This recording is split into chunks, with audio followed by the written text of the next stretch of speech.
Hi everyone!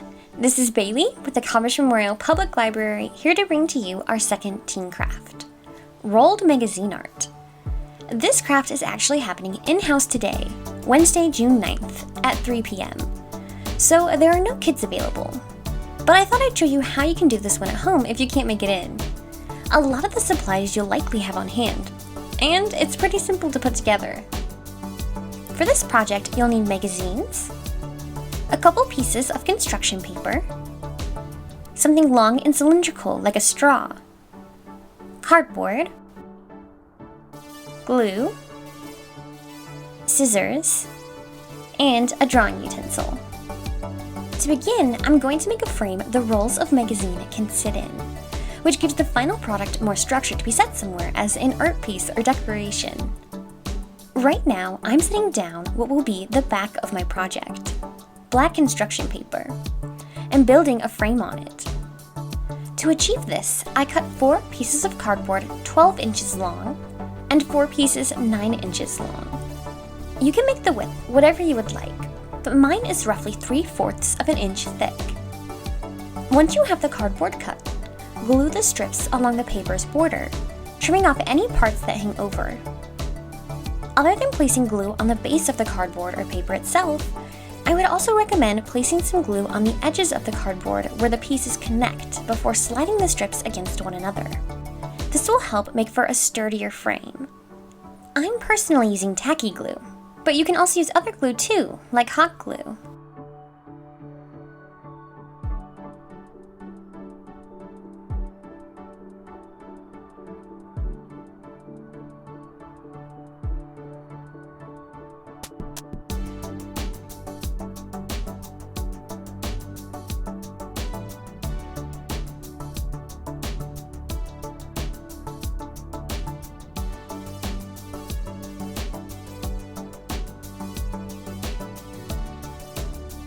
After that first layer of cardboard is down, I'm going to place a second layer because the straw I'm using to roll the magazine pages is fairly large, so it will create bigger rolls, and I want the cardboard to be at the same height or just above those rolls.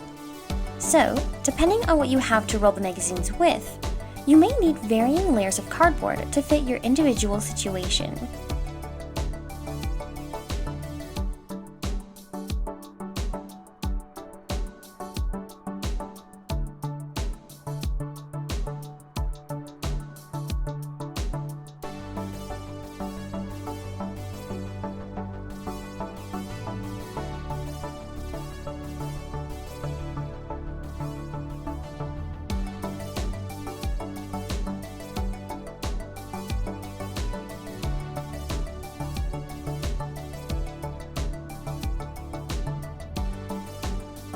With the frame done, I'm setting it aside for the glue to dry while I move on to the next portion of the project, which is making the silhouette on the top portion of the frame that allows the rolled magazine pieces to peep through. I printed a panda with some bamboo to go along with our Animal Tails and Tails theme, but you can choose whatever you want, like an anime character, superhero logo, and so on. Next, cut the outline or silhouette out so you can trace it. But make sure when you print the image that it fits within the confines of your frame, including the limits of your cardboard. Otherwise, you'll see the cardboard when you attach this piece of the project to your frame. You can trace the excised silhouette of whatever you just cut out on the construction paper. Or, if you left the outline intact on the original paper you printed on like I did, you also have the option of using that as your stencil. I tried to keep my subject in the middle of my construction paper, but you can place yours wherever you would like. A couple quick side notes here. If you don't have construction paper, you can use plain copy paper and decorate or color that however you'd like. Also, if you don't want to print anything out, you can also draw your subject right on your paper and go about the project that way. I'm using a stencil because I like the precision, but you can forgo this altogether and freehand something.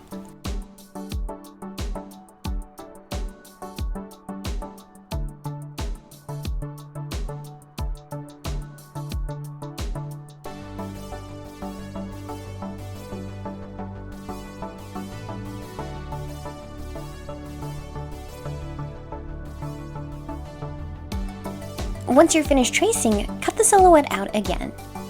I'm using an X-Acto knife.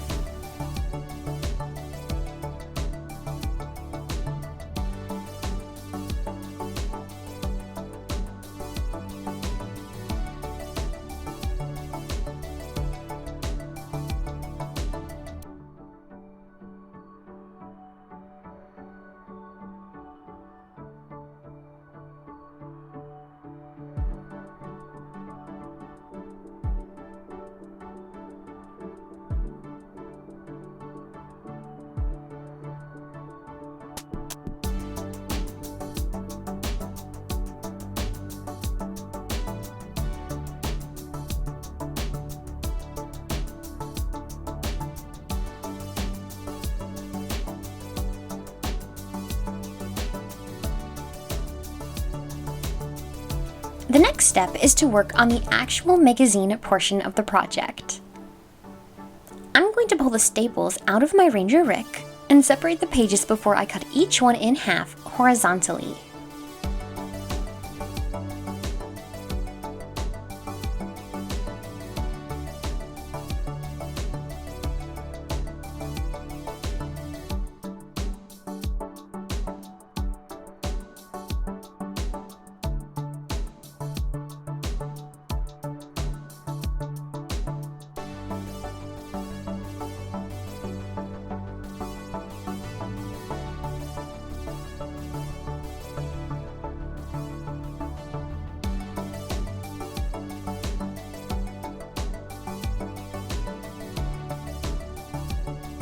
To roll the pages, take what you're rolling with, in my case a straw, and place it on a corner of your magazine page on a diagonal before rolling it across the rest of your page on the same trajectory.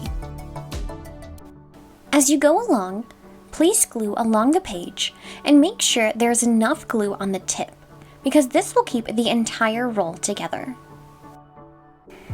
I went pretty heavy on my glue, because the rolls can easily fall apart when trimming them if they're not held together well enough. Rolling on a diagonal will elongate your pages so you get the most length out of them that you can. And the smaller the diameter is on your utensil, the tighter the rolls will look. Therefore, if you want smaller or tighter looking rolls, I'd suggest something narrower than this thicker straw. As you go along rolling however many pages fit your frame, you may find that the straw or whatever you're using in place of a straw becomes stickier and harder to pull out from the paper. If this happens like it did to me, I'd suggest replacing the straw, or trying to pull the straw out with the help of a pencil. If I stuck my pencil through one side, I was often able to force the straw out the other way. Another suggestion is to begin rolling on a diagonal with the end of the straw, rather than the middle. As I went along, I found that this left me more room to pull the straw out.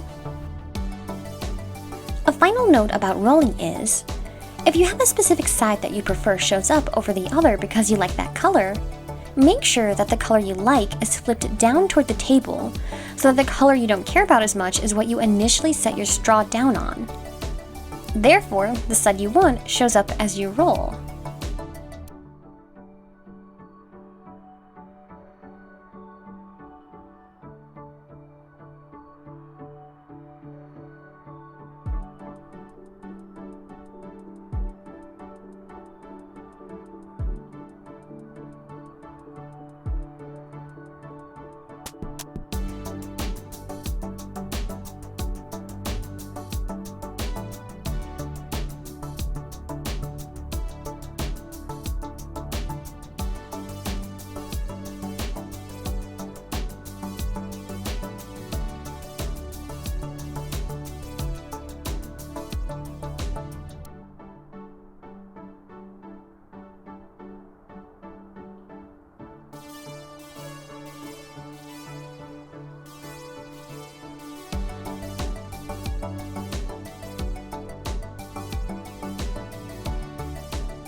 Now that I have enough pages rolled to fill the inside of my frame, I can insert them as my background. Depending on how you want to place your tubes, you have the option to orient them horizontally or vertically. If your choice is the one that requires you to have elongated tubes, you'll find that they often fit inside each other, at least to a degree, so you can join them together and trim accordingly. The last big part of this project is applying glue to the construction paper and setting down the rolled magazine pieces. I found the pieces stuck best if I not only glued the construction paper, but also put some glue on the side of the magazines so that they better stuck together. You may even find that if you trim the pieces in just the right way, they fit snug enough within the frame that you don't really have to use glue. However, if they are loose within the frame because they don't fit tight against the sides, or if you want peace of mind that they won't go sliding around, gluing is always an option. As you can see, I like to set my silhouette on top of my work every once in a while, so that I can gauge what colors of rolled paper will show up where. I do this because I have an idea of what colors I prefer showing up more than others.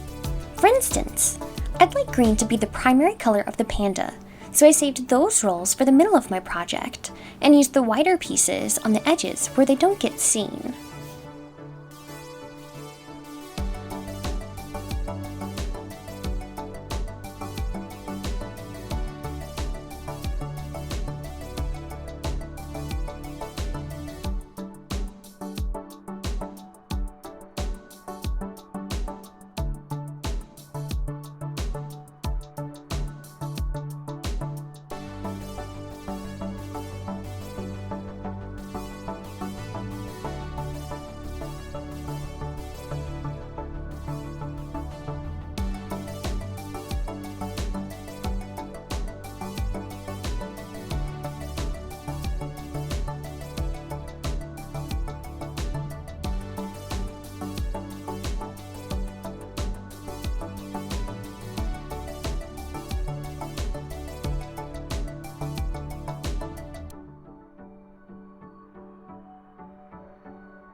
Finally, glue your construction paper to the top of the frame and rolled magazine pages. The side I put pencil marks on is where I'm applying the glue. This makes it so that the side that faces my audience will be without blemishes.